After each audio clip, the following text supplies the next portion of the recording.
Talking with Bob Danley of the Lee Metcalf National Wildlife Refuge. Good morning, Bob. Hey, good morning, Steve and everybody. You got all sorts of things going on. It's almost too much going on in the spring. Things happening all over the place. Yeah, I agree totally. So I've kind of broken it out today. We're going to talk about the color yellow. Okay.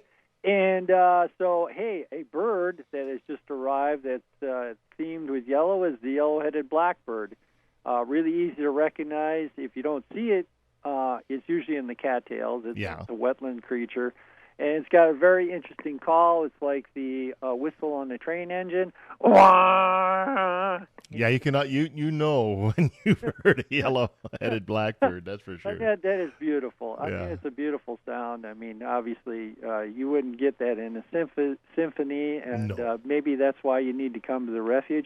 Okay, so yellow theme number 2. We're talking about flowers that are yellow. And one of the most common flowers on the refuge is the cutleaf daisy. It's really a short plant, kind of prostate, growing, horizontally. Mm-hmm. Big yellow flowers, big yellow centered flowers. Really easy to pick up walking the trails. Usually there's scads of them.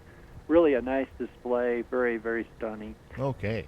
And the third color, or the third example of yellow right now, is the beautiful baby goslings. They are hatching out, huh? They are hatching out. Really, it seems like they're everywhere this spring, which is really kind of cool. Right around our office, we have a couple families. In fact, one, I think, is getting ready to hatch. There's a goose on a little island right outside our visitor center. You can see that real easy from the road. Yeah, for sure. And, in fact, that's really good. Advice is, if you're in your car, stay in your car and just roll the windows down and stick your scope or your camera out the window. There's less chance of them flushing because they don't recognize you as a problem when you're in your car. Right. So, yeah. So speaking of other young to look for on the refuge, the great blue herons have hatched out now too. And, of course, they're in the tops of the trees, the tops of the ponderosa pines that are directly west of the visitor center. And you can see them perfectly if you come to the visitor center. We have like all sorts of high-end spotting scopes, and you can watch those young kind of clamoring in the nest begging for food. Yeah, and then a little later, the real frightening thing, if you're one of those, is flight school. Oh, yeah, there you go. And they also, they can also really raise a ruckus with the sounds that they make, which is kind of a cross between a pig and a turkey, kind of. It's like a boo, boo, boo, And, interesting. It's quite interesting. I don't know if I got the description just right, but, you come out here and you can let us know what's your interpretation of that sound. Very good, yeah. And then finally, we're kind of like on the end of a real migration spectacle of a bird that is probably could be categorized as really plain and almost ugly, and that's the American coot. And but there are a lot of them around. There are, and that's why I say that's a spectacle, because holy cow, on our ponds over the last several days, we've had several hundred of these.